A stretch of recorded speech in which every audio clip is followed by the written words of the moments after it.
Hello everyone, welcome back to my new vlog. आप लोग कैसे हैं? आई होप आप लोग बहुत अच्छे होंगे। और आज मैं बहुत स्पेशल कुछ बनाने वाली हूँ। और स्पेशल में मैं बनाने वाली हूँ शाही पनीर और बटर नान बनाऊँगी मैं। और रेसिपी आपके साथ शेयर करूँगी। और मैं स्पेशल क्यों बना रही हूँ, ऐसे ही मेरा मन हो रहा है आज स्पेशल कुछ बनाया जाए।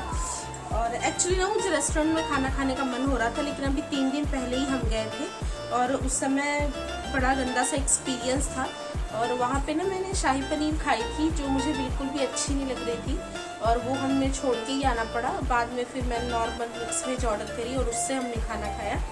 और मेरी ना क्रेविंग हो रही है बहुत दिन से मुझे अच्छी सी शाही पनीर खाने का। तो मैं आपके साथ एक रेसिपी शेयर करूंगी जो बिगिनर फ्रेंडली है। जैसे आप किचन में नए भी हैं तो आपको बिल्कुल भी टफ नहीं लगने वाली, इजीली आप बना लेंगे। बहुत ही यूनिक टिप्स एंड ट्रिक्स के साथ मैं शेयर करूंगी। बटर नान भी ऐसे इजीली आप बना लोगे, मैं शेयर करूंगी रेसिपी। तो चलिए जी, मेरे साथ बने रहिए इस ब्लॉग में। और अगर ब्लॉग अच्छा लगेगा तो लाइक कर दीजिएगा।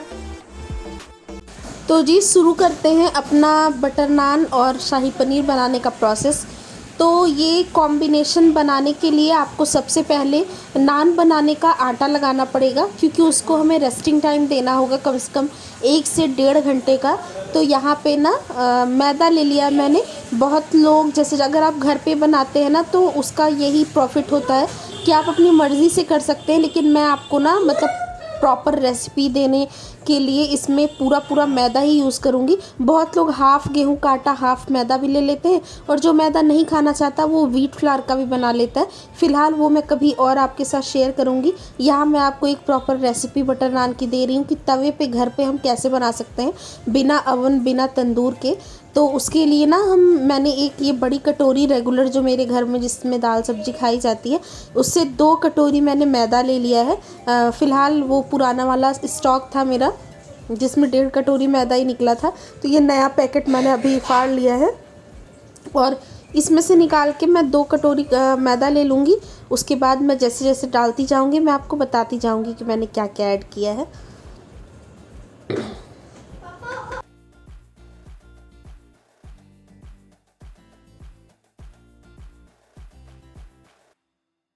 और देख लीजिए ये है दही। 2 कटोरी अगर आपने मैदा लिया है ना तो उसके सामने आधी कटोरी आपको दही लेना है, खट्टी दही हो तो अच्छा है। और यहाँ पे मैंने ना दही डाल दिया था और उसको मैंने यहाँ पे मिक्स कर दिया है। और यहाँ पे ना बहुत इम्पॉर्टेंट एक क्लिप मेरे से मिस हो गई, very very sorry for that. मैंने ना यहाँ पे हाफ़ टी स्पून, रेगुलर जो टीस्पून होती है, हाफ़ टी स्पून लिया था बेकिंग सोडा और 1 टीस्पून लिया था बेकिंग पाउडर। और टेस्ट के अकॉर्डिंग नमक मैंने इसमें डाला है। पता नहीं कैसे वो क्लिप मिस हो गई है, तो मैं यहाँ पे आपको ओरली बता दे रही हूँ। Half tea spoon baking soda और 1 टीस्पून बेकिंग पाउडर। और इस मैदे के हिसाब का आपको इसमें नमक ले लेना है। बहुत ज़्यादा तेज़ नमक होता नहीं है बटर नान में, तो हल्का नमक ही होता है, उस हिसाब से आप डाल दीजिए। और उसके बाद आप उसको पहले रफली सारा मिक्स कर दीजिए ताकि एक जगह ही वो सोडा और मैदा ना हो। और ये गुनगुना पानी मैंने लिया है। जी हाँ, ठंडा पानी आपको बिल्कुल यूज़ नहीं करना है, नॉर्मल टेम्परेचर का भी नहीं यूज़ करना है, ये गुनगुना पानी है जो आपको यूज़ करना है। और अगेन जो आपने दही यूज़ की है ना वो भी आपको नॉर्मल टेम्परेचर की ही चाहिए। और उसके बाद इस तरह से आपको मैदे को मसल करके लगा देना है। स्टार्टिंग में जैसा कि आपको पता है पहले मैदा चिपकता है। और मैं आपको बताऊं 2 कटोरी मैदे को गूँथने के लिए ना थोड़ा थोड़ा करके 1.5 कटोरी तक पानी इसमें चला जाएगा। तो इसको आप एक बार मिक्स कर दीजिए और इस तरह से ये आपके हाथों में स्टार्टिंग में लगेगा, लेकिन आप परेशान बिल्कुल मत होइएगा। यहाँ पे आप इस पर वर्क करते जाएंगे ना तो ये धीरे धीरे आपके हाथों को छोड़ता जाएगा। थोड़ा थोड़ा सा तेल आप डालते जाइए हाथ पे। तेल मतलब रिफाइंड ऑयल ही हो या कोई भी टेस्टलेस ऑयल हो, कलरलेस हो, सरसों का तेल वगैरह मत लीजिएगा। उसको हाथों पे और आटे पे थोड़ा थोड़ा डालते जाइए और इस हिसाब से देखिए नीट करते जाइए। देखते ही देखते ये बिल्कुल सॉफ्ट हो जाएगा। और यहाँ पे मैं आपको दिखा रही हूँ, इसको इस तरह से पंच कर करके आपको ये कर लेना है, क्योंकि थोड़ा सा ना इसमें अभी ये फूलेगा भी मैदा। और उस हिसाब से आप इसको आटे की तरह नीट नहीं कर पाएंगे, क्योंकि बहुत ज़्यादा ये चिपक रहा है ना इस टाइम पे। तो इसको स्पून की हेल्प से मैं छुड़ा भी रही हूँ, देख लीजिए। और ऐसे पटक पटक के मार मार के मुट्ठे मार मार के आपको मुट्ठे से अपने जैसे आप वो करते हैं ना, आटा गूँथते हैं मुट्ठी बांध करके, उस तरह से आपको इस पे मारते रहना है और उस तरह से आपको इसको गूँथ करके तैयार कर लेना है। बहुत ज़्यादा इस पे टाइम आपको नहीं देना है कि बहुत देर तक आप करें, हल्का हल्का सा। उसके बाद देख लीजिए ये करते करते कैसे रेडी हो गया ना। ऐसे ही अब आप इसको ढक दीजिए। थोड़ा देर से जब आप इसको ढक देंगे ना, उसके बाद जब खोलेंगे, इसको रेस्टिंग टाइम आपको देना है कम से कम 1 से 1.5 घंटे का। अगर आप 1.5 घंटे दे पाते हैं तो बहुत अच्छी बात है। अगर आप 1.5 घंटे नहीं दे सकते तो कम से कम 1 घंटा तो आपको इसको रखना ही है। इसलिए तैयारी करते समय सबसे पहले ही मैंने ये आटा गूँथ दिया है और देख लीजिए कितना सॉफ्ट हो गया है। जब इस तरह से आप कर लेंगे ना, उसके बाद आप इसको ऐसे टक करके अंदर की तरफ, नीचे की तरफ, मतलब ऊपर से निकालते जाइए आटा और नीचे की तरफ सेट करते जाइए। और यहाँ पे आप ऊपर से थोड़ा सा और ऑयल आप सरफेस पे लगा देंगे ताकि ये स्मूथ रहे। और इस तरह से करके आप इसको ढक करके कम से कम 1 से 1.5 घंटे के लिए रख दीजिए। ये राइस हो जाएगा और उसके बाद हम आगे की तैयारियाँ करेंगे।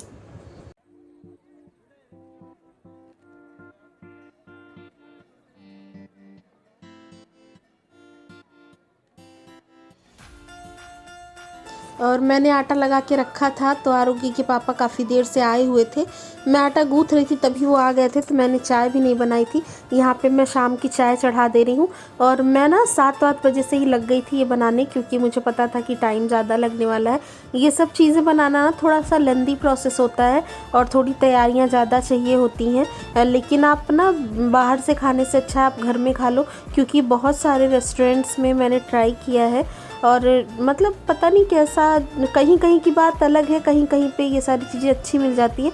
लेकिन ये नान वगैरह ना, जब आप कहीं बाहर से रेस्टोरेंट वगैरह से खाते हो तो एक या आधे के बाद ही आपका जैसे मन सा भरने लग जाता है और उस वो हिसाब आता नहीं है। घर पे आप अपने हिसाब से बना लीजिए ना तो ज़्यादा अच्छा है।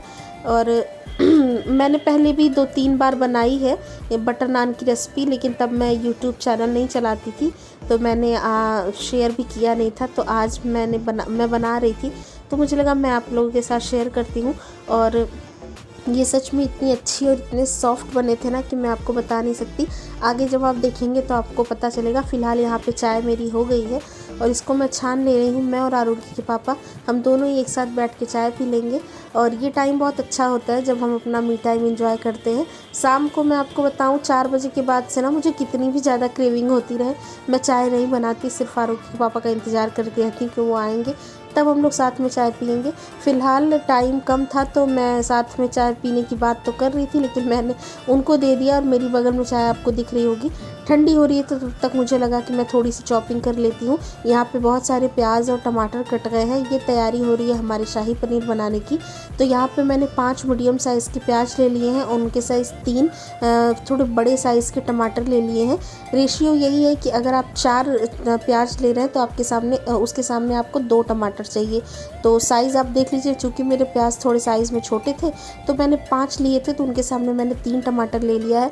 और यहाँ पे 8 से 10 कलियाँ लहसुन की ले ली है, 4 मिर्ची ले ली है।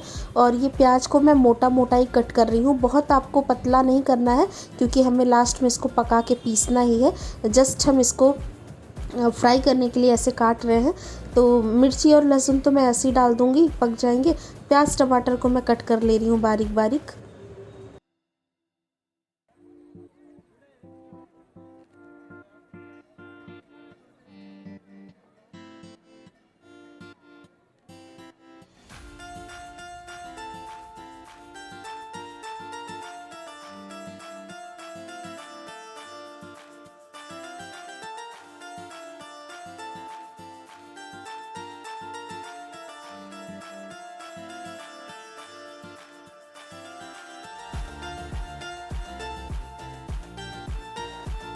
और देखिए सारी चीज़ें काट करके मैंने तैयार कर दी है। यहाँ पे गैस पे चढ़ाई है एक कढ़ाई, डाला है मैंने इसमें सरसों का तेल। आप अपनी मर्ज़ी का कोई सा भी ऑयल ले सकते हैं, मैंने यहाँ सरसों का तेल ही यूज़ किया है। और उसमें मैंने ये शाह जीरा ऐड किया है। शाह जीरा भी जीरे जैसा ही होता है, बस खाली इसमें इसका फ्लेवर थोड़ा सा स्ट्रॉन्ग आता है। आप नॉर्मल जीरा भी डाल सकते हैं। और ये जो कटी हुई प्याज मैंने रखी थी ना, वो प्याज मैंने इसमें ऐड कर दी है। अब इसको आपको यहाँ पे भूनना है।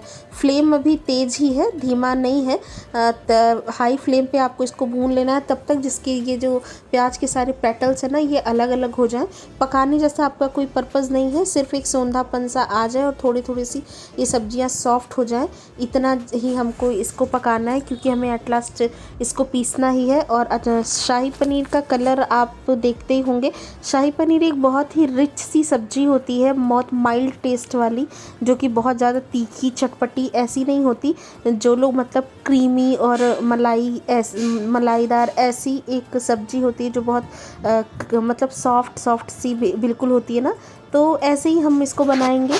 और ज़्यादा इसमें कोई मिर्च मसाले जाते नहीं हैं। फ़िलहाल प्याज थोड़ी सी भून गई थी तो इसमें मैंने 10, 15, 20 दाने चीनी के डाले थे। और ये 4 मिर्ची, लहसुन और हैंडफुल काजू, ये चीज़ें मैंने इसमें यहाँ पे ऐड कर दी हैं। चीनी इसलिए नहीं कि हमें सब्ज़ी मीठी करनी है, लेकिन इतना सारा जो टमाटर और ये सब हम डालेंगे ना, तो उस टाट को बैलेंस करने के लिए।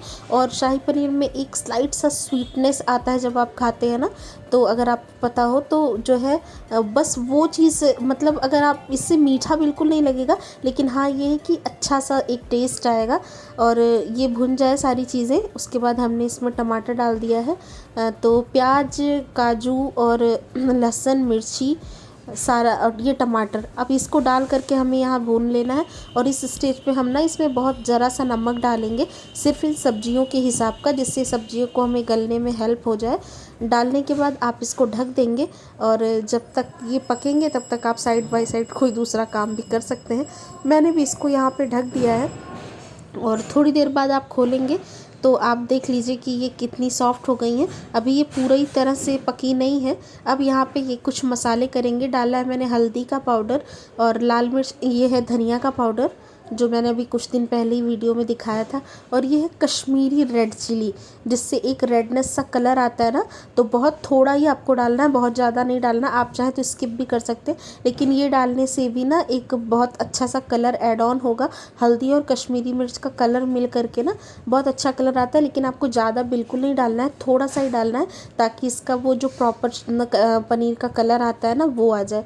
और उसको भी डाल करके मैंने ढक दिया था। और मसाला ये अब देख लीजिए बिल्कुल पक गया है।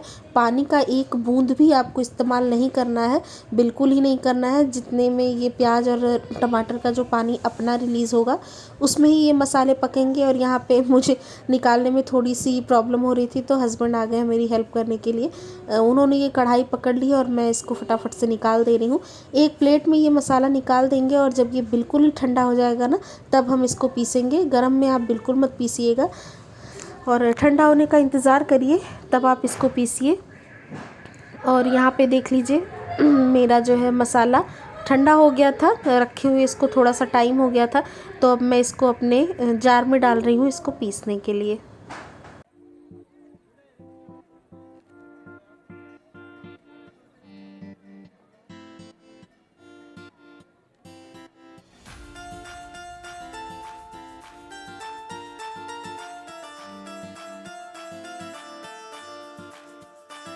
देख लीजिए बिल्कुल सॉफ्ट सा मसाला मैंने बना करके तैयार कर लिया है।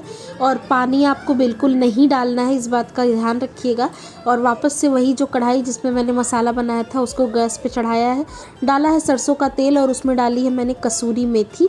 कसूरी मेथी को आपको जलाना बिल्कुल ही नहीं है, बस थोड़ा सा भुन जाए, उसके बाद हमारा ये जो मसाला हमने पीस करके रखा था, ये मसाला आपको उसमें ऐड कर देना है। और क्योंकि इसमें काजू वगैरह है ना, तो वो चिपकेगा, तो इसलिए आपको इसको लगातार चलाना है और चलाते रहिए। और यहाँ पे अब जो जार में थोड़ा सा लगा हुआ था ना, वो पानी मैंने इसमें डाल दिया है जार का रिंस करके। बहुत ज़्यादा नहीं डालना, थोड़ा सा ही डालना है, क्योंकि फिर आप समझ नहीं पाएंगे कि इसको कितना पकाना है, क्या करना है, क्योंकि ये थोड़ी गाढ़ी गाढ़ी सी बनेगी। फ़िलहाल इसमें पकाने जैसा कुछ है नहीं, पहले भी चीज़ें पका रखी हैं, लेकिन हर स्टेज पे जब आप मसाले को पकाते हैं ना, तो उसका एक अपना अलग टेस्ट होता है। तो यहाँ पे इसको हमें लगातार चलाते हुए भून लेना है। और भून लीजिए। उसके बाद देख लीजिए इसमें कैसे किनारे किनारे से बबल्स आ रहे हैं। फ्लेम फ़िलहाल तेज़ ही है, आपको धीमा नहीं करना है और ढकने वकने जैसा कोई सीन नहीं है। इस तरह से आप पका लीजिए। थोड़ा सा मसाला हमारा पक सा गया था तो ये मैंने किचन किंग डाला है और थोड़ा सा मैंने डाला है गरम मसाला। अच्छा, ये कोऑर्डिनेशन तब आपको यूज़ करना है जब आपके पास शाही पनीर मसाला ना हो। यहाँ पे गया है थोड़ा सा कश्मीरी लाल मिर्च, ध्यान दीजिएगा। तो मैं आपको कह रही थी कि अगर आपके पास प्रॉपर शाही पनीर मसाला है ना, तब तो आपको ये तीनों चीज़ें डालने की बिल्कुल ज़रूरत नहीं है। आप सिर्फ वो 1 स्पून 1.5 स्पून डाल दीजिए, आपका काम चल जाएगा। लेकिन मैंने वहाँ पे क्योंकि मेरे पास शाही पनीर मसाला था नहीं और मैं ले भी नहीं आई थी, क्योंकि हर किसी के पास नहीं होता है। तो मैं वही रेसिपी आपके साथ शेयर करना चाह रही हूँ जिसमें अगर चीज़ें आपके पास ना हो तो भी आप बना लीजिए। तो इसलिए मैंने यहाँ पे डाला है किचन किंग, थोड़ा सा गरम मसाला और थोड़ा सा रेड चिली पाउडर। इतने से भी आपका प्रॉपर शाही पनीर का ही टेस्ट आएगा। और अब वो मसाला जब भून गया था तो अब यहाँ पे आपको अपनी कंसिस्टेंसी एडजस्ट कर देनी है। जितना आपको नमक पानी डालना है ना, आप इस स्टेज पर डाल दीजिए, क्योंकि इसके बाद का जो आगे का प्रोसेस होगा उसमें आप कुछ भी इसमें ऐड ऑन नहीं कर पाएंगे। अगर आप चावल वगैरह के साथ खा रहे हैं तो थोड़ा सा पतला रख लीजिए, क्योंकि मैं इसके साथ नान बना रही हूँ तो मैं इसको बहुत ज़्यादा पतला नहीं रख रही हूँ। आपकी चॉइस है। और वैसे ये सब्ज़ी बहुत ज़्यादा पतली होती भी नहीं है, गाढ़ी गाढ़ी सी होती है और ऐसी ही अच्छी लगती है। तो मैंने अपने हिसाब से जितना मुझे चाहिए था मैंने इसमें पानी डाल दिया है और स्वाद के हिसाब से नमक भी एडजस्ट कर दिया है। ध्यान दीजिएगा, मसाला जब बना रहे थे तब भी हमने नमक डाला था, तो बहुत ज़्यादा नमक मत डालिएगा, टेस्ट कर लीजिएगा उसके बाद डाल दीजिएगा। और यहाँ पे इसमें मुझे जो इतना चाहिए था मैंने वो डाल दिया है। और आप ध्यान दे रहे होंगे मैं लगातार इसको चलाती रह रही हूँ। फ्लेम क्योंकि जो है तेज़ ही है। यहाँ पे देख लीजिए बबल्स आ गए हैं। और अब आ जाते हैं अपने पनीर काटने के प्रोसेस पे। और यहाँ पे बिल्कुल अपनी मर्ज़ी है कि आप कैसा इसको छोटा बड़ा मोटा रखना चाहते हैं, लेकिन मैं थोड़ा सा रेस्टोरेंट स्टाइल में ही इसको कट कर रही हूँ। शाही पनीर में अक्सर ही आप देखते होंगे ट्रायंगल पनीर के मतलब टुकड़े जाते हैं, तो मैं भी पनीर को ट्रायंगल ही काट रही हूँ। आप अपनी मर्ज़ी से जैसा चाहें वैसा काट सकते हैं। और अगर आप चाहें तो इसको फ्राई भी कर सकते हैं, लेकिन मैं फ्राई नहीं कर रही हूँ। जब आप पनीर फ्राई नहीं करते ना तो प्रॉपर पनीर का टेस्ट आता है और बिल्कुल मलाई जैसा ये लगता है। तो जो है रेस्टोरेंट वगैरह में तो वैसे भी फ्राई नहीं करते हैं, तो मैं भी फ्राई नहीं कर रही हूँ। अगर आप चाहें तो थोड़ा सा कर सकते हैं, लेकिन ज़्यादा मत करिएगा, नहीं तो फिर ये च्युई हो जाएंगे। और देख लीजिए किस तरह से ट्रायंगल पीसेस मैंने इसमें से निकाल लिए हैं। और उसके बाद इसको हम ऐड करेंगे अपनी ग्रेवी में।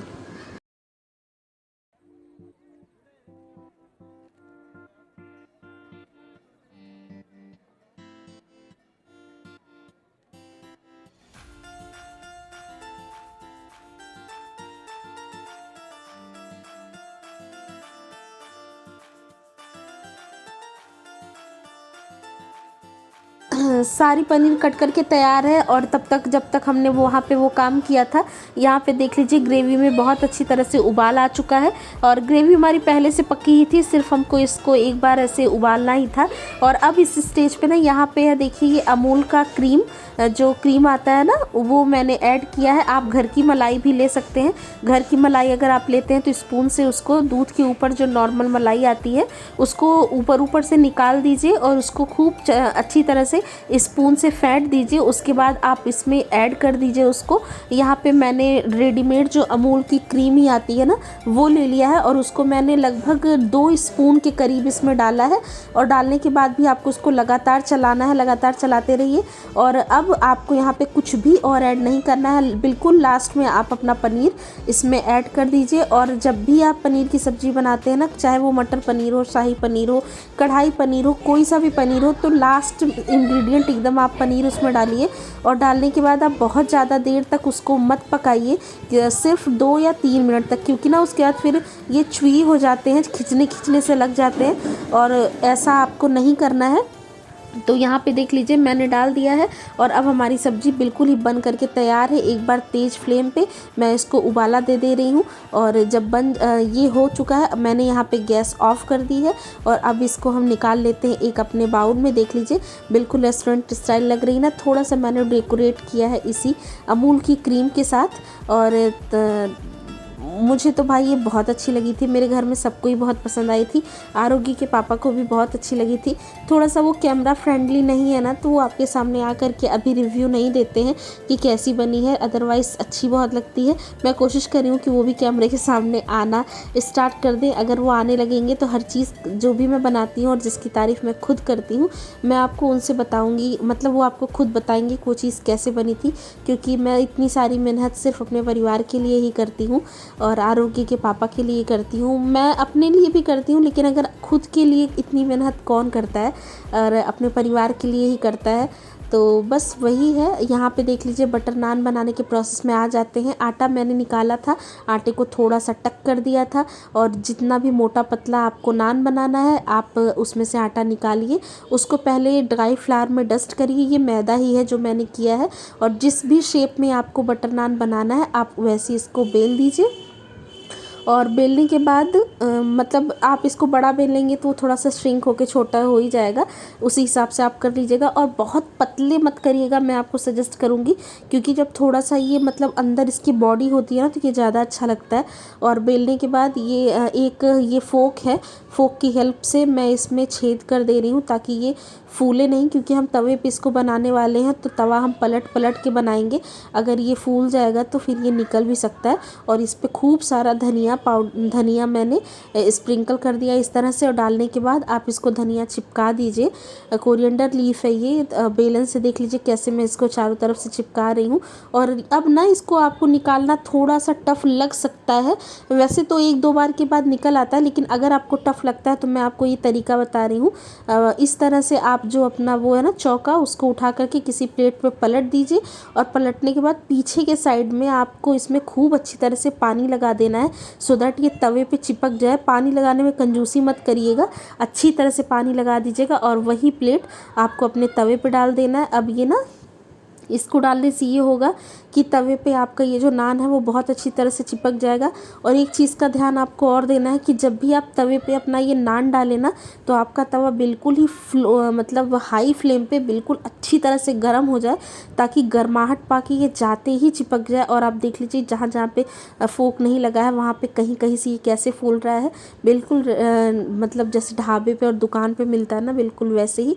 और जब एक बार चिपक जाए तो इस तरह से फ्लेम हाई करके और तवा ऊपर करके करते करते आपको हर तरफ से घुमा घुमा के इसको अच्छी तरह से सेक देना है।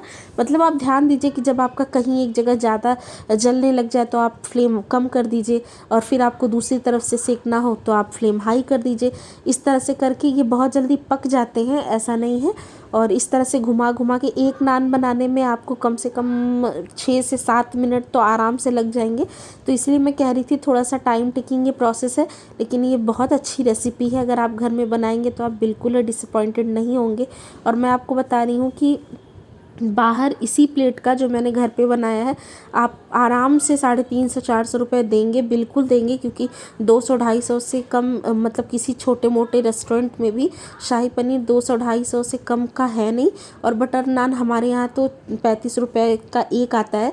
तो मैं आपको बता रही हूँ कि बहुत ही कम दाम में और घर पे आप अपनी मर्ज़ी से अपनी देख रेख में ये अच्छी रेसिपी बना सकते हैं। और देख लीजिए पीछे से भी इसकी रंगत और आगे से ही। और यहाँ पे नाम है बटर नान का, लेकिन बटर मैंने लगाया नहीं है, यहाँ पे मैंने खूब सारा घी, और आप चाहें तो इस समय इस पर बटर भी रगड़ सकते हैं। और खूब सारा घी जो है मैंने इसमें लगा दिया है, भर भर के लगाइएगा, उसमें कंजूसी मत करिएगा।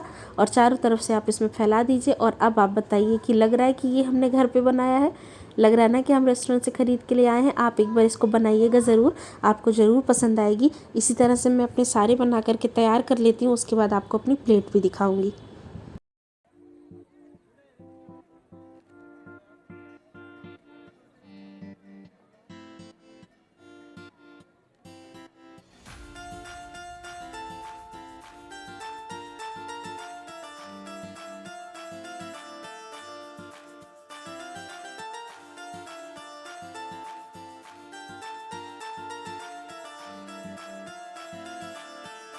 और थोड़ा सा ना नान प्लेट से आप तवे पे डालेंगे तो डालते समय आपको सावधानी बरतनी है कि जिस जगह पे, क्योंकि वो मतलब तवे पे पड़ते ही वो चिपक जाएगा, क्योंकि हमने उसमें पानी लगा रखा है ना, तो आप बिल्कुल उसी जगह डालिए जहाँ पे आपको डालना है, सावधानी से। ये देखिए मेरा भी थोड़ा सा किनारे ही चला गया था, लेकिन आप ये देखिए कि कितनी अच्छी तरह से चिपका हुआ है। इतना हम इसको हिला हिला के पका रहे हैं, लेकिन इसमें से ज़रा सा भी मतलब 1 इंच भी कहीं से भी ये निकला नहीं है। और इसी तरह आपको करना है, यही एक ट्रिक है जो इसमें काम आनी है, बाकी कुछ है नहीं। और देख लीजिए ये दोनों तरफ से कितना अच्छी तरह से सिक चुका है। सेक लीजिएगा आप घुमा घुमा के, चारों तरफ से अच्छी चित्तियाँ आ जाएंगी जब तक आपको समझ में आ जाएगा। और ये इतना मतलब मुलायम बना था ना, ये देखिए अभी मैं यहाँ पे रोल भी करूँगी इसको। दुकान से जो आप लेके आते हैं वो इतना टाइट एक टाइम के बाद हो जाता है ना कि दांतों में पीछे दर्द होने लग जाता है उसको खाते खाते। और यहाँ पे ये इतने मुलायम बने थे ना कि मैं आपको देख लीजिए, आप खुद ही देख सकते हैं कि ये पूरे फोल्ड हो जा रहे हैं। तो ये कितने ही मुलायम बने। यहाँ पे पतिदेव की प्लेट लग रही है और मैंने सर्व कर दिया है 2 नान, और 2 से ज़्यादा आप इसको खा नहीं सकते किसी कीमत पे। आरोग्य के पापा ने बड़ी मुश्किल से 2 खाया था, मैंने 1 खाया था, आरोग्य ने 1 भी नहीं खाया था। और जितना आटा मैंने गूँथा था उसमें 6 नान बन करके तैयार हुए थे। तो जी ये है हमारी प्लेट। आपको कैसी लगी मुझे ज़रूर बताइएगा, कमेंट करिएगा। अगर अच्छा लगा हो या बुरा भी लगा हो तो भी आप मुझे बताइएगा।